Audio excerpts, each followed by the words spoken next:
talking to each other in a structured, systematic way.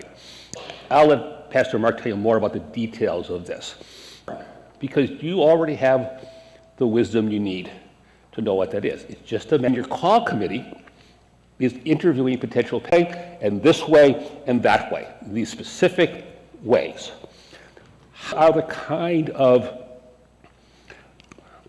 conversations that are going to be most exciting to the pastors who will have. Sometimes the conversation goes more like this: well, Pastor, we don't know what we're about, and we don't know what we're doing, and we don't know where we're going. We're waiting for our new pastor to come here and tell us. That don't work so good, right? Because the pastor could be here for 20 years. It's about, in a structured way, helping you to clarify the mission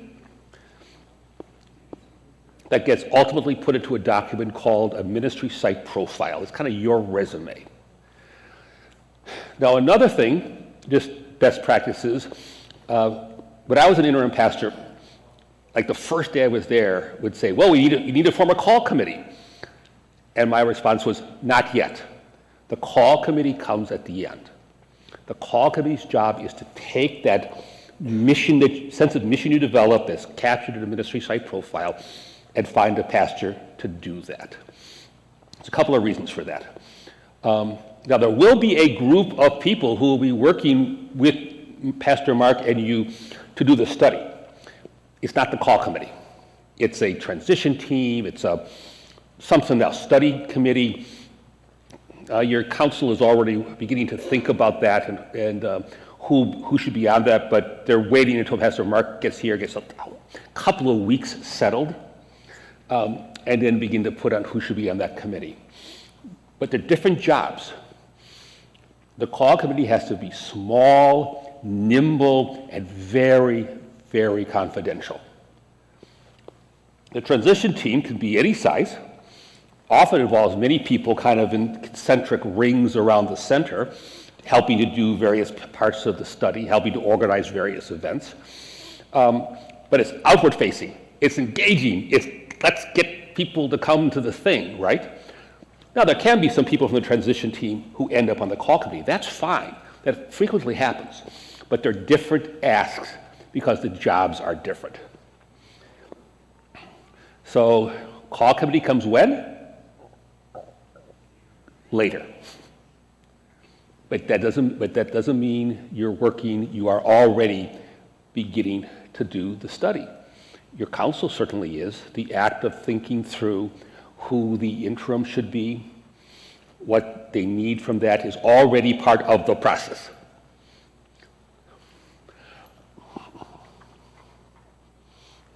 So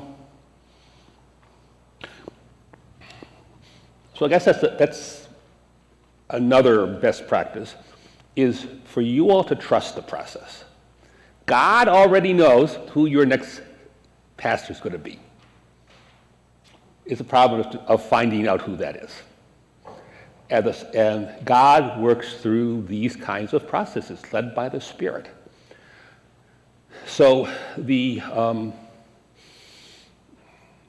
what we observe consistently is that when congregations do the work with the transition team, do the study in an orderly fashion, a couple of things reliably happen. One is the whole process from beginning to end is actually shorter than it would be if when congregations panic and say, we just need to get a pastor. We just need to get a pastor. Because they may be interviewing sooner, but they're going to have more trouble getting pastors to be interested in them.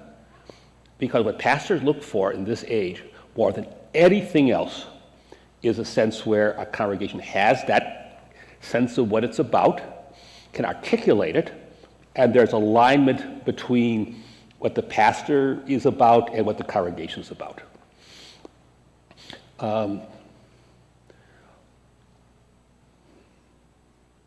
So trust the process. Let me just go through this handout really quickly. It's pretty self-evident. So you are beginning to move into step 3, mission assessment. And look, bullet point 1, here I am.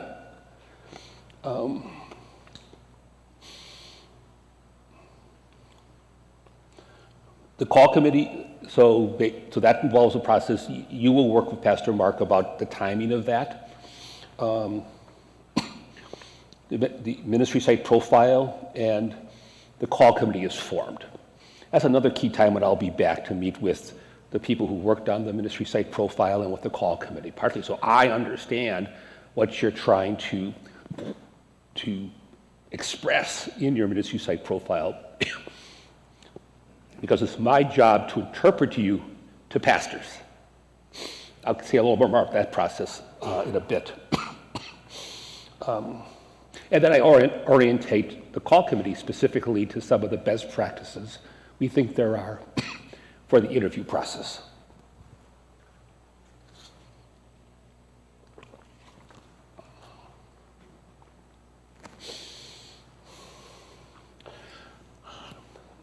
So when the ministry site profile is posted, where it goes is all done online in a big old computer database that is managed by the ELCA churchwide organization.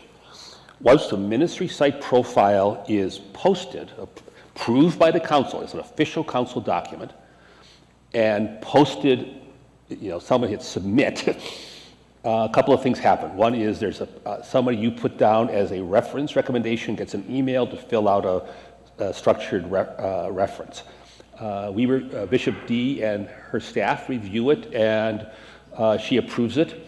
Once it's approved, any pastor in the entire ELCA can see that it's up, and they can see kind of your headline. There's a 75-word kind of focused description that they'll be able to see, and then some demographics, where you are, size of congregation, size of community, and so forth. A lot of pastors want to move to Minnesota. And that's good, because we have a shortage of pastors throughout the ELCA, but particularly in the more rural synod, and we are predominantly a rural synod. Now, you have a lot of stuff going for you. Large congregation, great community. There will be pastors interested in interviewing here. I trust me on this. But that list is always pastors come on it, pastors go off it, congregations come on, congregations come off. It's just a constantly thing. Easily half of the time we do on your behalf as the pastoral staff of the synod is talking to pastors and helping them to find congregations in our synod. Good, that's the job. It's about what it's always been. Now, pastors will come to the call committee basically 3 different ways. One is many pastors have search filters set up, and they look at any congregation in the southwest of Minnesota synod comes of this kind of community, this kind of size, boom, they'll get a notice. They will look at the headline for your MSP. If they're interested in learning more, they call me. And we talk about it. I send them the full MSP. That's why it's important for me to understand it, because I need to interpret you to the pastor. I will typically have 2 or 3 conversations with a pastor who's considering a call. Maybe a few less if there's someone from inside our synod, but someone from outside, we'll have several conversations. So that's one way. Pastors self-identify. The second is we know of pastors, both inside our synod and elsewhere, who might be open to a new call. And so I will reach out to them and say, hey, would you like to look at the ministry site profile for Zion in Litchfield? And they say yes. And we look at it, and some will say, yeah, I'd like to interview, and others say, yeah, I don't think so. The third way is you can identify pastors.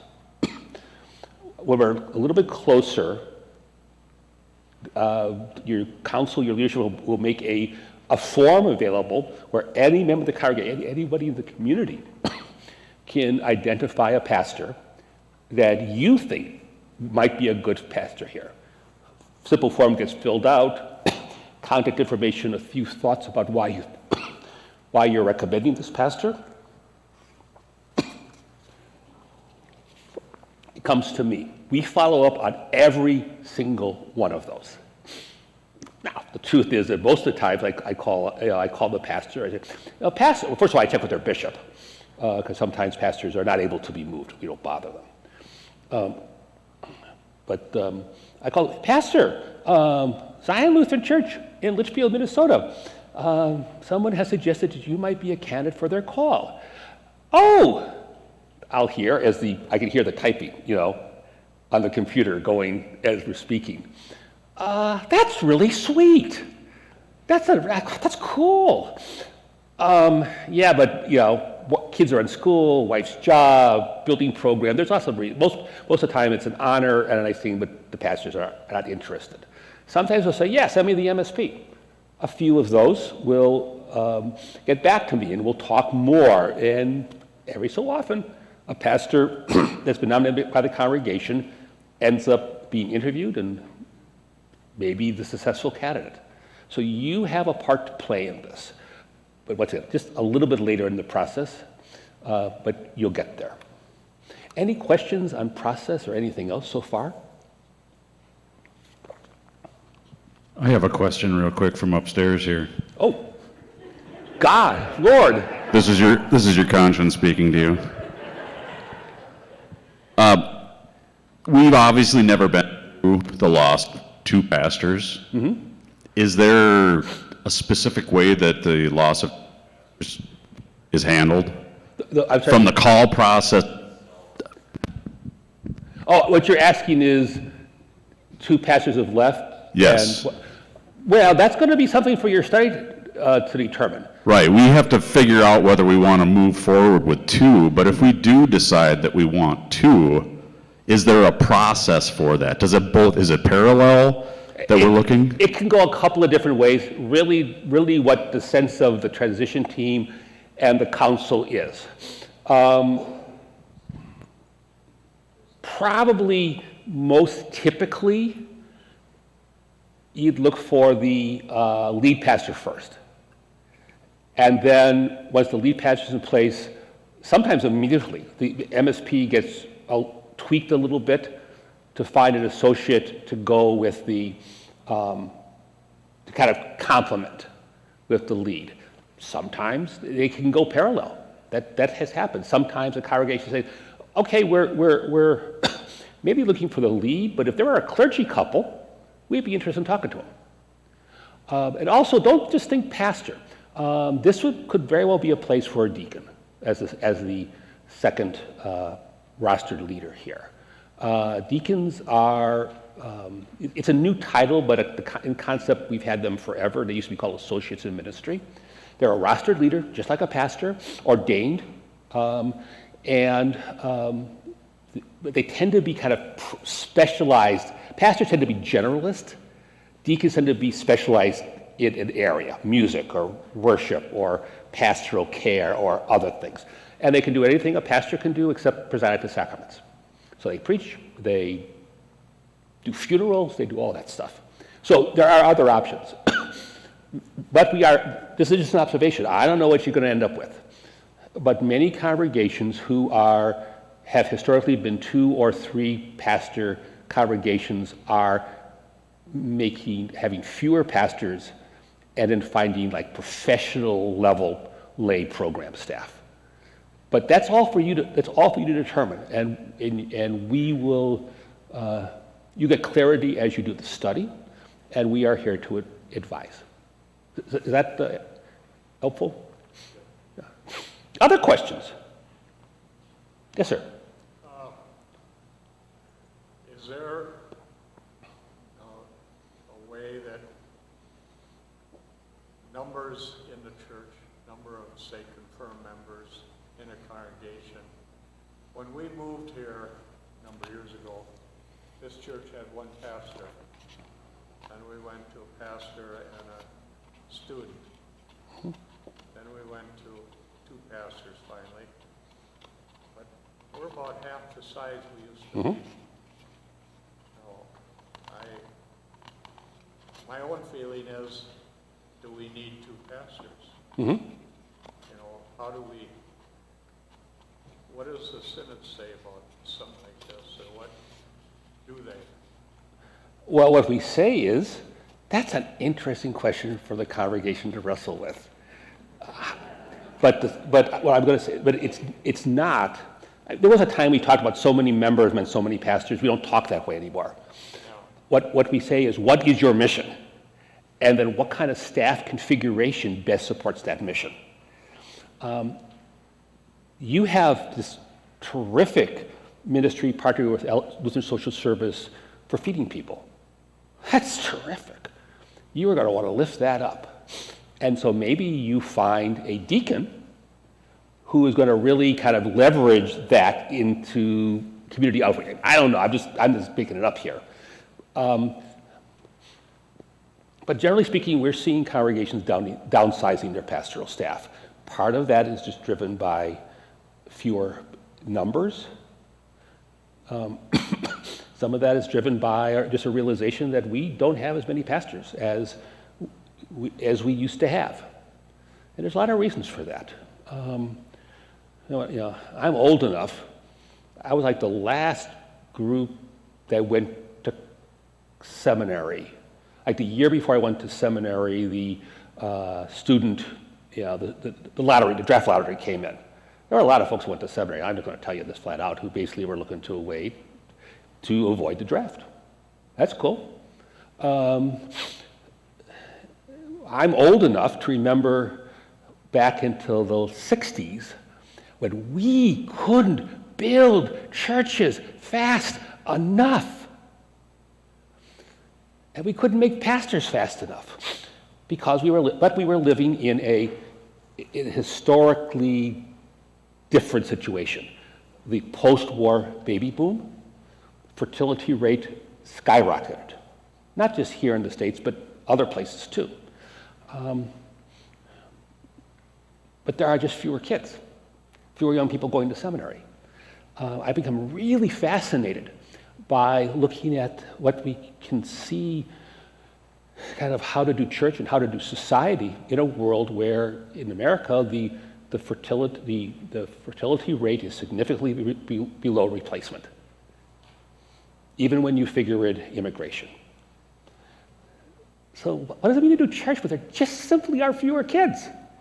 And even if you get the same percentage of kids from the community you always gotten, there's going to be fewer kids. What does that mean for a religious tradition that's largely defined ourselves by the small catechism? A book for parents and elders to teach children the faith. It's going to be really exciting to see how we reconfigure. But we are up against large cultural forces, and COVID certainly didn't help. But we are up against large cultural forces that have been going in place for several decades or more. And the question is, finally, not how many members do we have, but how many people are we serving in mission? How many people in the community, and the congregation, of course, but congregation and the community, are we serving in mission? How are we addressing the hurts and hopes of people in our community? And then that drives what kind of staff you need. Other questions? Just a couple of more. This is really annoying.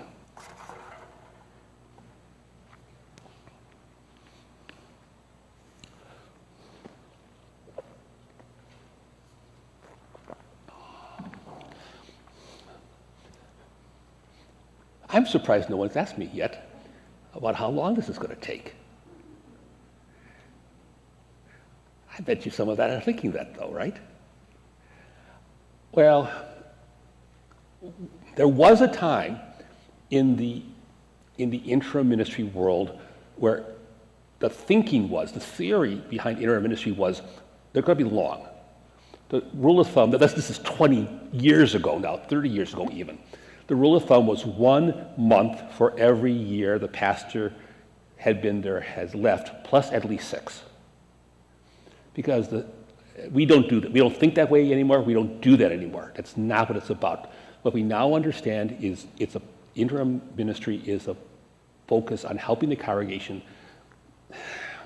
focus and discover its next mission direction. How long it takes largely is determined by how the congregation engages in the study process. I've served as interims in places where there was just a lot of resistance to even talking about mission. And I understood why in the cases I'm thinking about. It's because there was a lot of anxiety, survival anxiety. If you really talk to each other frankly about where we were, we might have to make some hard choices, so they don't want to talk about it. And it took much longer than it should have. I was keep nudging it forward. When a congregation engages in ministry, into study, in exploring, I hate to predict, but it's shorter. Potentially, next autumn, your new pastor's showing up. This time next year, absolutely. I mean, unless something really surprising happens. But you have a lot of control over that. And we hardly ever hear congregations saying the interim pastor is slowing it down. What we hear more often, we don't hear this often, but we hear more often is the interim pastor is pushing us too hard to do the study, to do the work. So that's my main invitation for you to prayerfully engage in the process that's going to unfold here in the next coming months.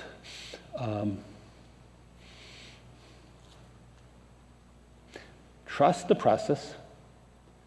Trust that God already knows who your next pastor is going to be.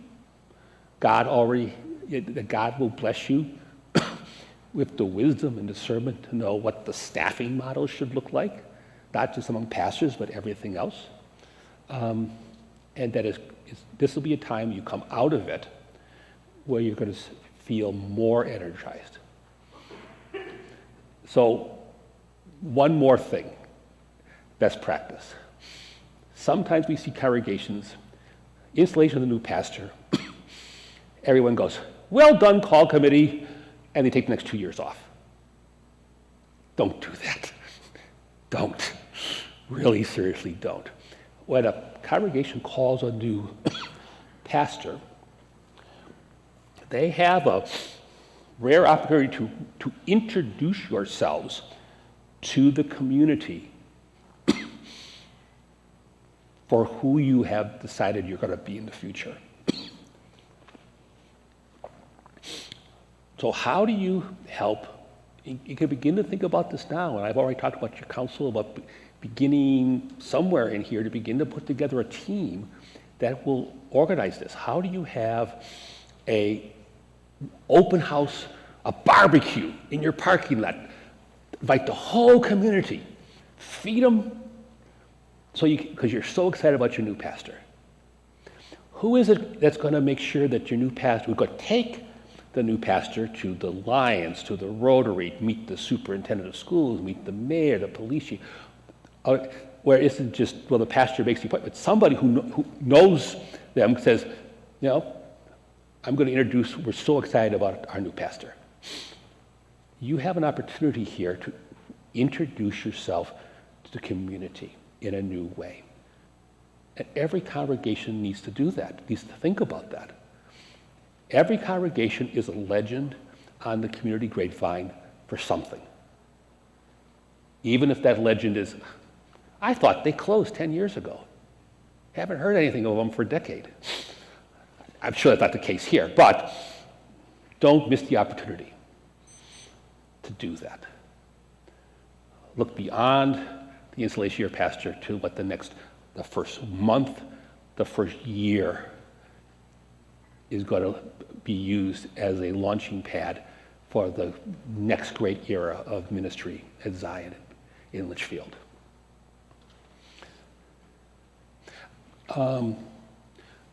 Yes, sir. Can you talk a little bit more about how the transition committee should be formed or selected? Yeah. Typically, it depends on the congregation, kind of a core team of, I don't know, 5, 7, something like that, who have good relationships in various relational neighborhoods in the congregation. Any congregation that is above like 3 families is going to have different relational neighborhoods, right? The choir, the youth, the people who take care of the building, you know, and who have those, but who really are excited about engaging in this kind of, we're going to discover stuff here. That becomes a core team, and frequently, particularly in a larger congregation, kind of sub-teams will come off. So at least the way I have done it is it starts with a big gathering, 90 minutes, coffee and cookies, have a lot of fun. We basically identify what are the big questions we need to address. We have a way to do that. And so you get, one person gets with 2 or 3 other people to organize that, to make sure it's fun and prepared and well advertised. So it ends up involving a lot of people over time. But ultimately, that's a decision that your council will be, who specifically should be on that. Great question. Other questions?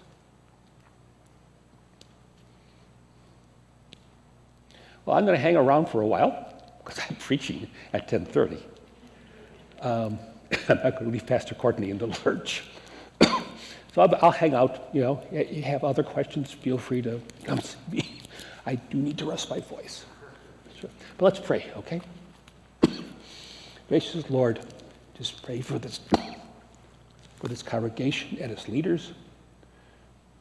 Help them to trust that you are leading them into exciting future and mission.